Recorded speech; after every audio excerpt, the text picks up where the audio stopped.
This is from the website thewaythetruthandthelife.net. This is my introduction to the Jewish Foundation. I just discovered from Wikipedia that much of the biblical story of the Jews coming out of Egypt has been degraded.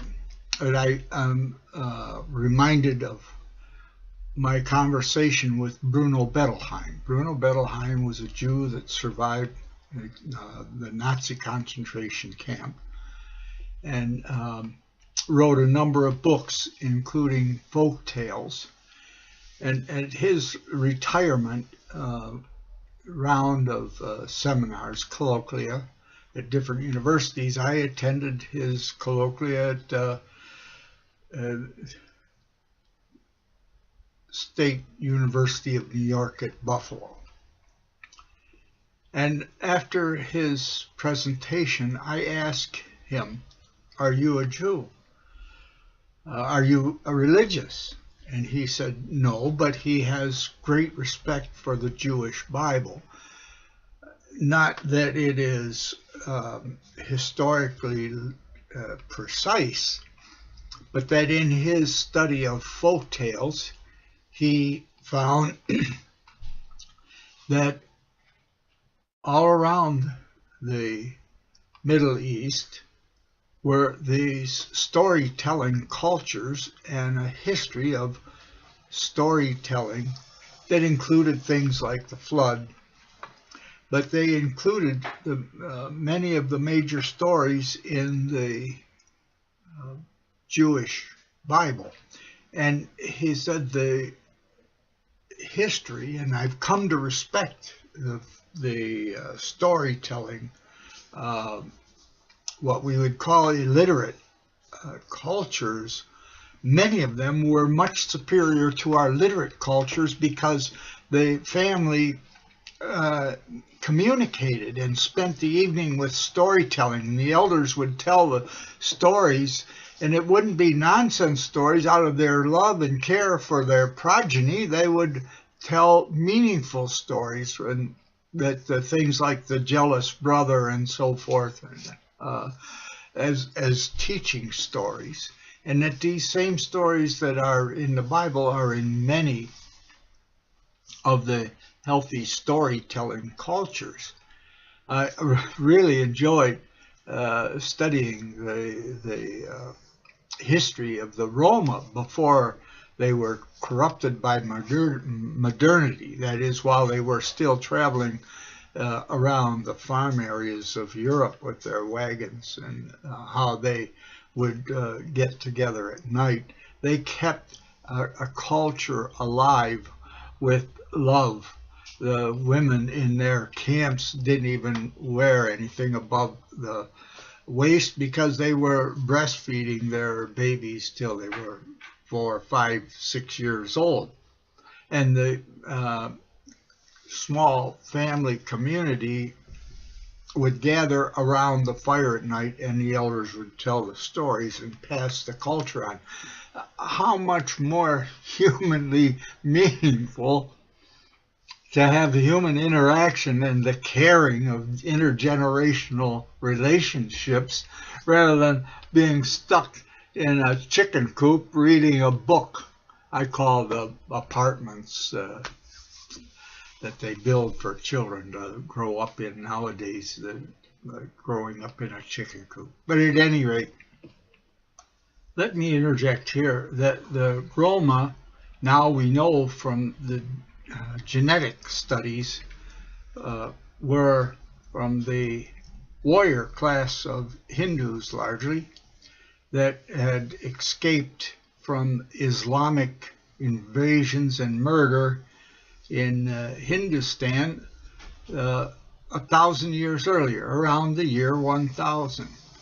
And they traveled in Christian farm areas safely for 1,000 years.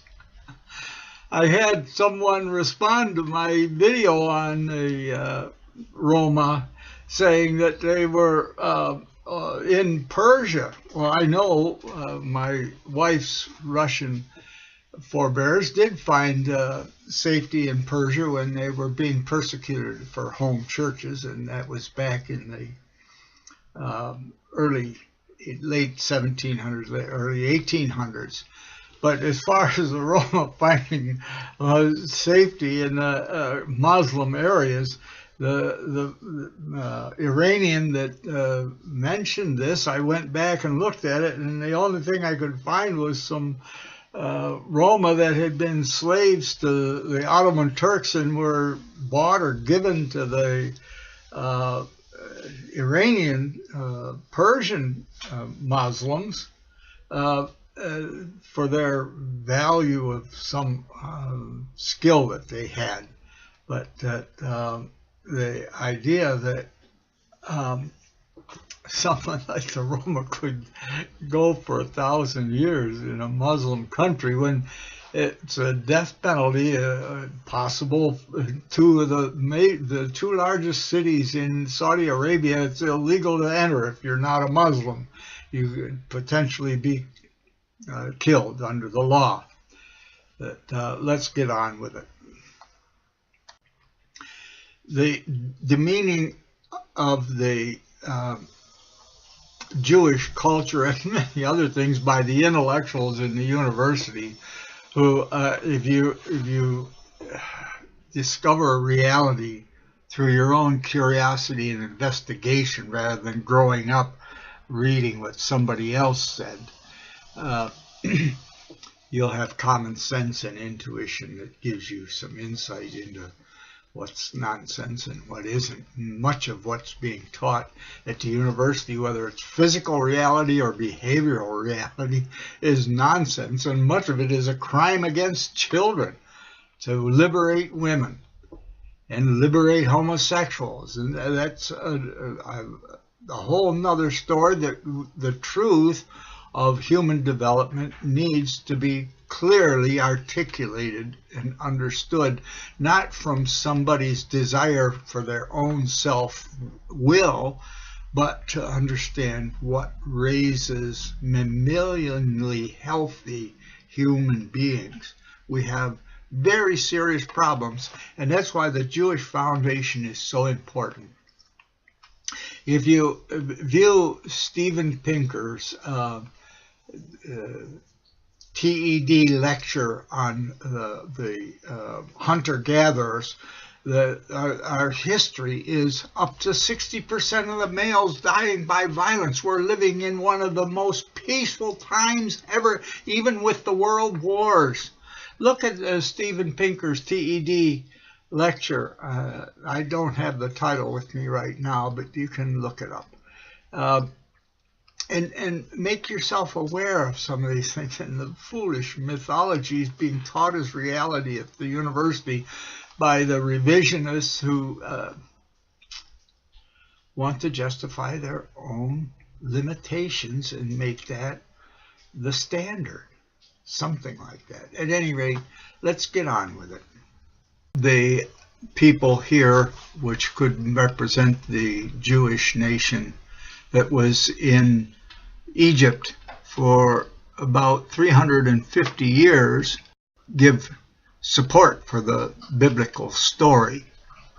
At any rate, I will show the generational and possibility of the growth of the Jewish people during that time.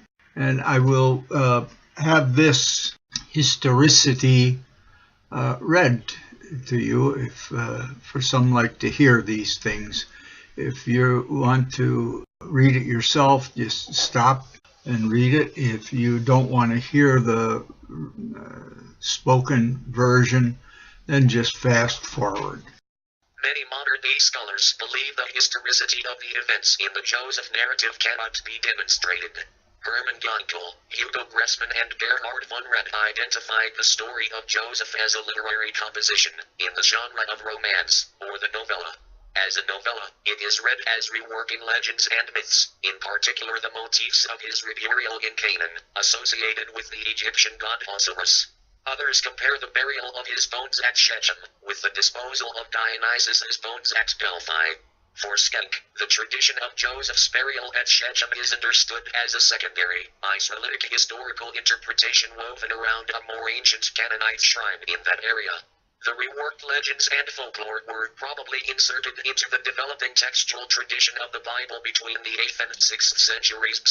Most scholars place its composition in a genre that flourished in the Persian period of the exile. Some scholars, such as Israel Finkelstein and Israel Null, claim Joseph to be a summarizing character of the Hyksos period, created as a referent of the glorious past of Hyksos, which was still preserved by their descendants by the time of the Israelites' emergence during the Iron Age in Canaan.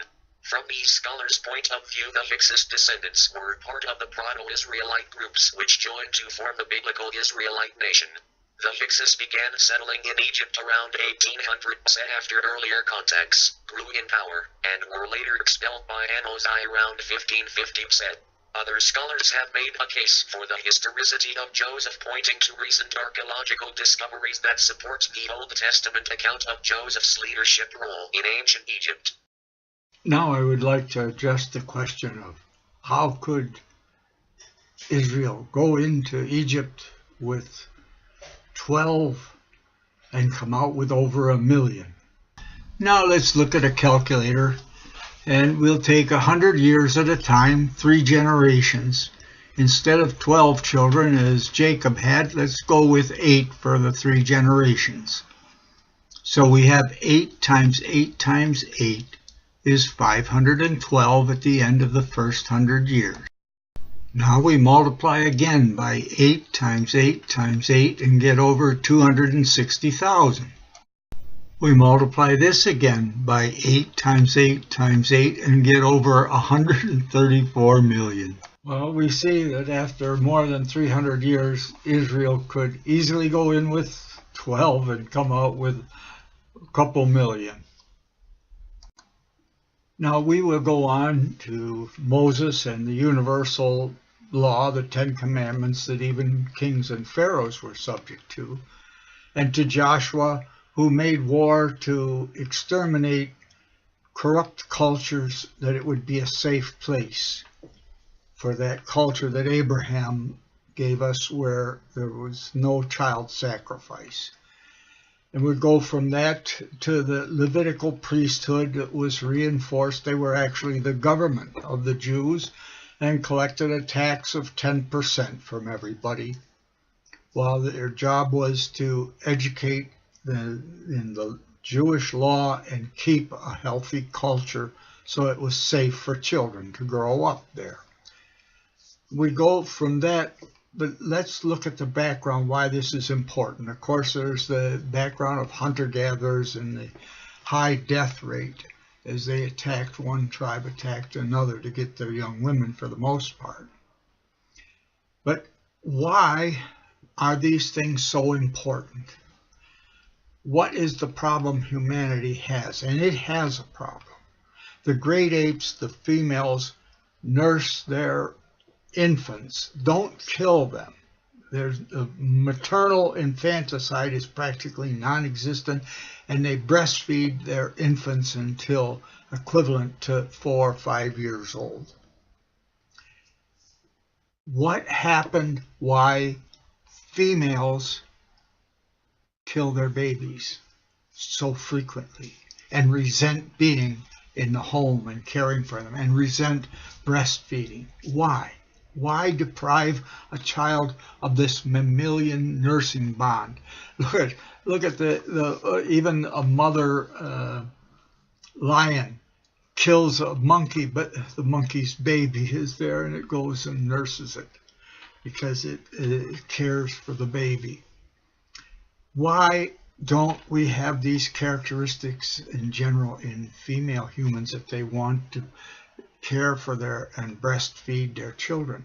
Very simple reason.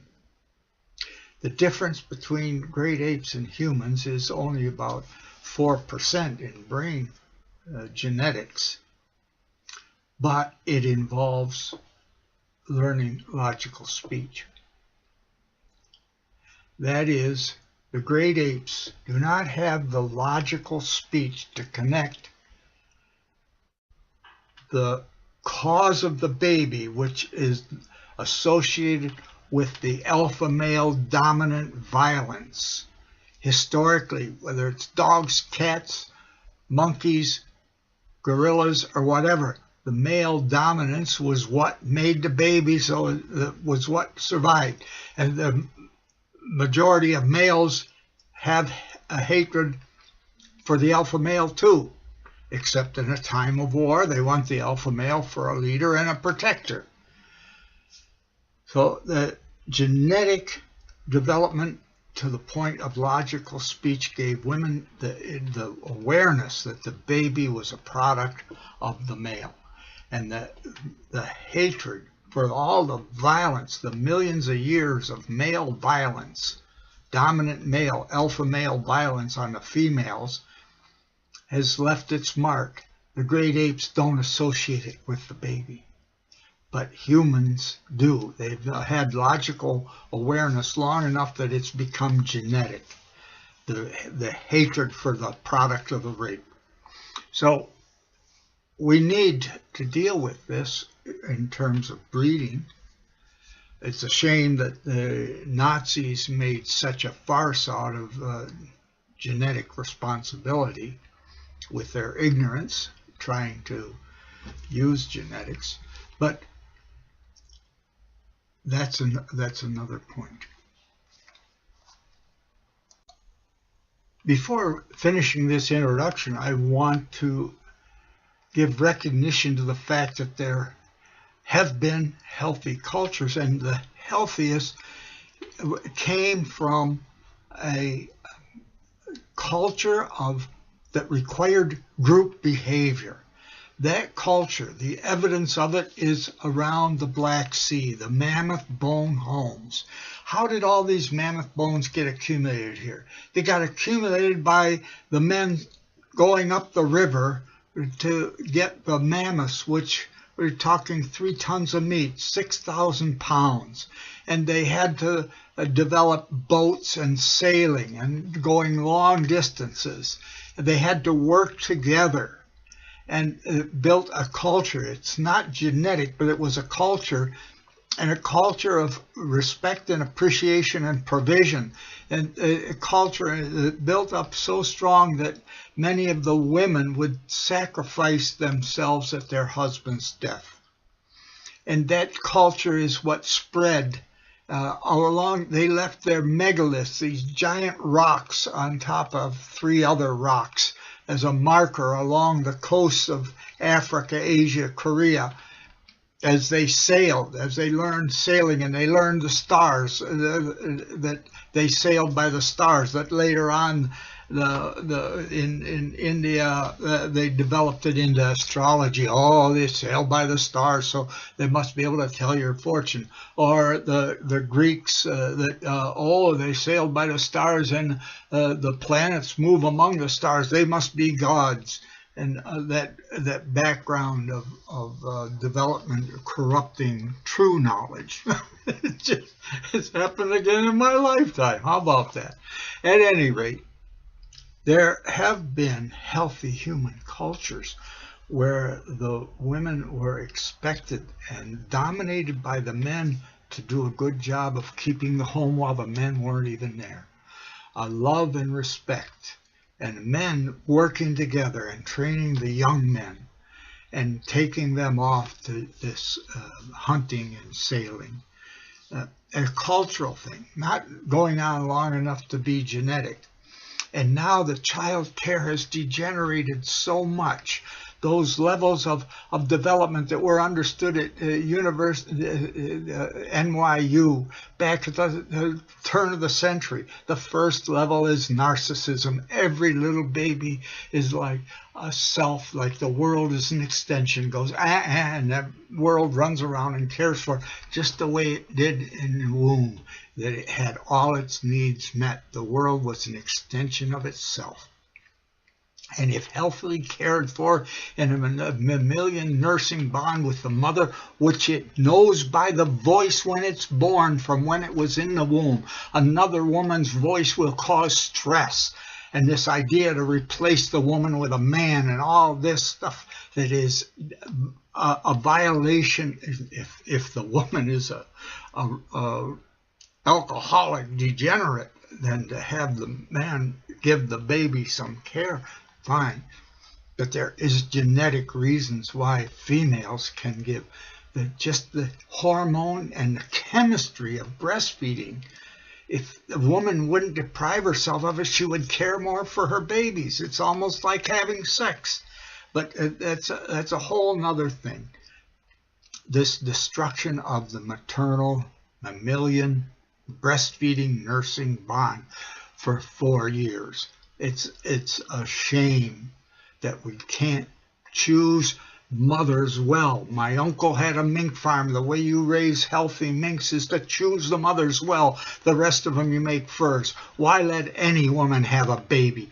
Let's take those that are able to give that mammalian nursing bond and encourage and those fathers that are able to protect and guide the home with the logic, the hemispheric specialization, and the 10 billion more brain cells for the logic that the female has, the God-given, natural ability to care for the day, because that's what survived and that's what had that created babies that went on, the mothers that cared for the day, and the fathers that worked together with other men to plan the future, plan the hunt, plan the defense.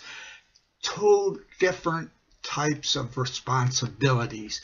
To see the way Obama mixes this up, and I understand something, and I will later on in my website show clear insight into these things. But for now, I'm just trying to show how important the Jewish foundation is. But there's other things. We need to build a culture of caring for children. Children's rights. They don't vote, so they don't get their rights protected, where they can be killed by their mother, and it's fine. Let's wake up and respect human life and the quality of care that creates caring humans. A healthy culture. I just want to review again all the orphanages that Ceausescu made because he wouldn't allow abortions and birth control. He wanted to increase the population, and the babies were dumped in orphanages. When Ceausescu, the revolution that overthrew communism, they found all these babies banging their heads against the wall, and autism, an epidemic. Well, that's because they didn't get the interaction that they needed, even if you care for a baby. So if they have the care, a minimum amount of care, they get to the point they're not autistic. I need to interrupt to insert here before this attack by women's liberationists. The cause of autism is known. Nerve growth factor for the areas of development of the brain are only present at certain times during the infant's development. There's a genetic disease common amongst the Jewish where nerve growth factor doesn't go away, and the infant usually dies by the age of 5 because the brain just keeps expanding. But nerve growth factor, that the experiments in the 1980s showed how important it was that the right stimulation was there at the right time. They took rats and covered their eyes at birth for different groups and uncovered their eyes at different time periods of their growth. And what they found was nerve growth factor was present in the visual cortex, and they kept them covered. The ones that they uncovered while nerve growth factor was present had visual cortex development. After, no matter how much stimulation they had, if their eyes had been covered until nerve growth factor was gone, all the stimulation in the world wouldn't make the visual cortex grow.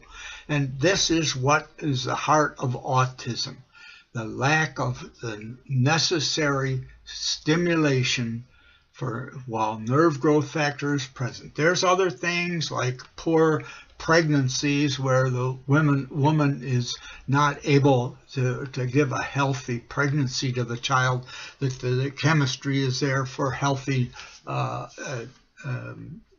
nerve growth factor expression. And this is at the heart of reality, and we need to choose the mothers well. But at any rate, autism isn't due to mercury. That doctor that published that false article lost his medical license in England. Look into these things, and then take and give millions of dollars to parents that deprive their children of what they needed so they are autistic, and take the money that was set aside by the drug companies for when the drugs did damage, and for judges to give millions of dollars to these parents that didn't have the ability to give their children what they needed. So they take this drug money and reward them. Let's get on with it. But the first level of narcissism for one who's cared for is natural. And the care for others like self if they're cared for. Babies like babies. Well, then it become differences in expression, boys and girls. And boys like boys. They like to play the computer games. They like to be out there throwing a basketball and playing rough games and fighting. As boys enjoy that. It's preparing them for the fight.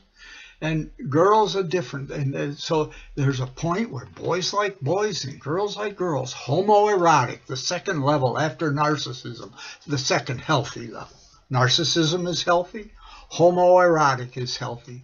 It's a healthy level. It would be outgrown if there's a healthy foundation to go around 12 or so heteroerotic, and boys like girls and girls like boys, and it's still selfish. They enjoy it. It's for their own pleasure. But then they get married, and if they have that healthy mammalian nursing bond and father providing a rational culture of responsibility before they have the ability to naturally care, that they end up a man and a woman having a little baby that you can just go and you run around and care for it because you love it. The first unselfish level of love, altruism. And if there's a sound enough foundation, a level to grow to care about the community, and the level of statesman and stateswoman to grow in levels of responsibility. And so much, well, we have narcissists filling our democratic legislatures, but that's a whole nother story. I've lost faith in democracy because the human child care is degenerated so bad. Just like Germany used to have women were expected to stay in the home until the child went to school around 6, and the maternal care for the baby, homemaking, led Germany to the greatest reputation for quality control in the world. Their products and their people were so honorable as compared to other cultures. But Merkel and the socialists have gotten rid of those laws, and all the women can dump their children in daycare because they had allowed single mothers, and they provided daycare for the single mothers. So why not let the married women not have to care for their babies? And you will see the degradation of the German culture in a couple generations. But this developmental caring is so responsible, and we'll need to build on the foundation of insights. I'm going to end this introduction to the Jewish Foundation with something I haven't shared before. We have home church meetings and discussion. But in we have prayer, the 3 meals in the morning when we get up and even when we go to bed. The value of openly saying things is so important, because parts of our own brain here, we have many different parts. We're not a single entity, we're a group, and some are verbal, some are nonverbal, and to share that information. When I learned that, I was able to help teach many children with learning disabilities just by teaching them to say what. That was the math problem of doing repeated addition rather than multiplication. But that's a whole other story I've said elsewhere, discovering it from one of the home apostles was teaching in Lithuania, and we went to Estonia next, Riga, Latvia, for a meeting. But at any rate, there was a worker there, and he is the one that helped me have insights into this value. He spoke 12 languages, and my friend George Nikolopoulos asked him, how do you learn a language? He says 2 things, a good example and repetition, repetition, repetition. And it meant saying it over and over again so you'd hear it. And in our home prayers and meetings, we have an opportunity to talk and share those feelings have to do with eternity, the life, meaning of life, the care for others, and what our Jewish background of the Bible gives us and what Jesus taught. Now, I want to share something that is new, speculative, before I close, about Jesus. What appeared to me was, with these levels of caring, narcissism, homoerotic, heteroerotic, and altruistic levels, that Jesus never got married. He wasn't preoccupied by playing with boys or with girls or having a wife. He cared about everybody. In God we live and move and have our being. And it brought to me that this concept that he really, what must I do to be saved? Someone asked him. He says, love the Lord thy God with all thy heart and soul and mind, and love thy neighbor as thyself. Love yourself is the foundation for any healthy development. Not that we should stagnate there, or go to homoerotic and stagnate there, or go to heteroerotic and stagnate there, not able to care about next generation and proper child care, proper home development. But what about Jesus? He never got married. What about Jesus? The stories don't have to do with him having a girlfriend or playing with boys. And the thought appealed to me that this loving,